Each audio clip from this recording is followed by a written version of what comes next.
बेंगलुरु के नाथ कचेरी में आग लगने की घटना हुई और सैकड़ों दस्तावेज जल गए। आग केंगेरी उपनगर में नाथ कचेरी परिसर के प्रवेश द्वार के पास लगी। बाद में ये पूरे कार्यालय में फैल गया। आग फैलने से सैकड़ों दस्तावेज जलकर खाक हो गए। घटना के बाद नाथ कचेरी के कर्मचारियों ने शिकायत दर्ज कराई और केंगेरी पुलिस थाने के अधिकारियों ने घटनास्थल का दौरा किया और इसका निरीक्षण किया। आशंका जताई जा रही है कि बदमाशों ने महत्वपूर्ण दस्तावेजों को नष्ट करने के इरादे से आग लगाई है। पुलिस अधिकारियों ने शिकायत दर्ज कर ली है और जांच कर रहे हैं। बेंगलुरु प्रधानमंत्री नरेंद्र मोदी ने आज रविवार को कहा कि हमारा लक्ष्य कर्नाटक को नंबर 1 राज्य बनाना है, लेकिन कांग्रेस जेडीएस के साथ यह संभव नहीं होगा। सोने की धरती कोलार में लोगों का जमावड़ा कांग्रेस और जेडीएस की नींद उड़ा देगा। ये दोनों पार्टियां विकास की राह में बहुत बड़ी बाधा है और जनता इन पार्टियों को क्लीन बोल्ड कर देती है। कर्नाटक के लोगों को कांग्रेस और जेडीएस की भ्रष्ट सरकार से बचाना चाहिए। उन्होंने कहा कि इस बार फैसला बहुमत वाली भाजपा सरकार का है।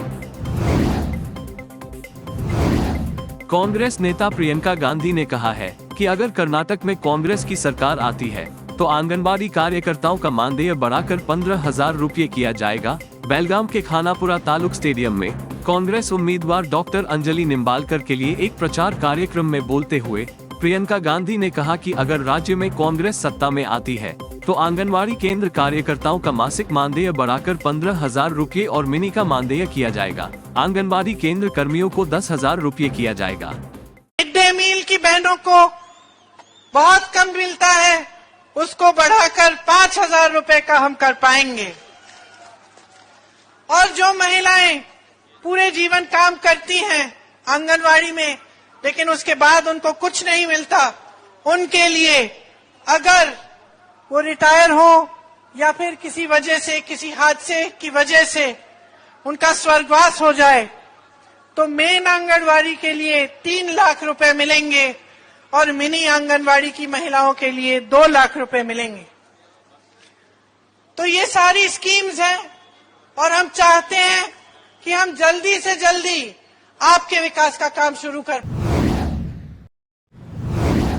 गंगावती उत्तर प्रदेश के सीएम योगी आदित्यनाथ ने कहा है कि गंगावती में इंजनाद्री और अयोध्या राम मंदिर उत्तर और दक्षिण भारत के बीच की खाई को बांटेंगे। आज रविवार को गंगावती निर्वाचन क्षेत्र से भाजपा उम्मीदवार पन्ना मुनवल्ली के लिए एक अभियान कार्यक्रम में बोलते हुए उन्होंने कहा, उत्तर भारत में अयोध्या में राम मंदिर और दक्षिण भारत में गंगावती में अंजना में ये 2 पवित्र स्थान देश को एकजुट करते हैं। उन्होंने कहा कि इससे प्रधानमंत्री नरेंद्र मोदी की एक भारत श्रेष्ठ भारत की अवधारणा को साकार करने में मदद मिलेगी।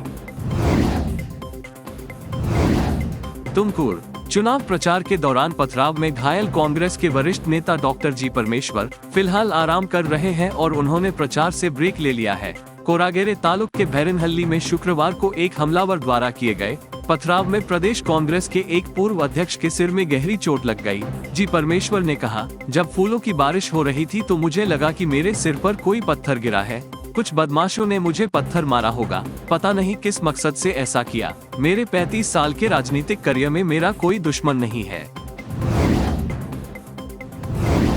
चिक्काबल्लापुर स्वास्थ्य मंत्री सुधाकर ने पलटवार किया कि खड़गे कोई जहरीला सांप नहीं है, बल्कि देश के 140 करोड़ लोगों के टैक्स के पैसे का इंतजार कर रहे सांप है। चिक्काबल्लापुर में बोलते हुए सुधाकर ने नाराजगी व्यक्त की कि प्रधानमंत्री नरेंद्र मोदी को कांग्रेस के राष्ट्रीय अध्यक्ष मल्लिकार्जुन खड़गे ने जहरीला सांप कहा है, जिन्होंने पहली बार ऐसा नहीं कहा है। वे उन्हें चाय वाला कहते थे और उनकी कई तरह से आलोचना करते थे।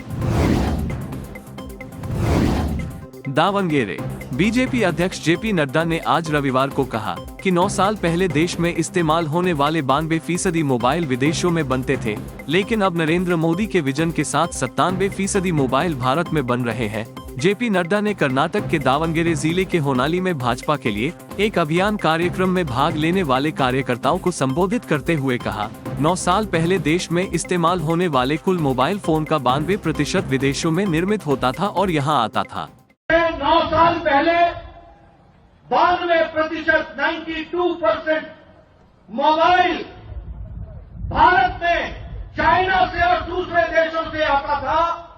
आज मोदी जी के नेतृत्व में 97% 97% मोबाइल अब भारत बना रहा है, ये हमको ख्याल रखना चाहिए।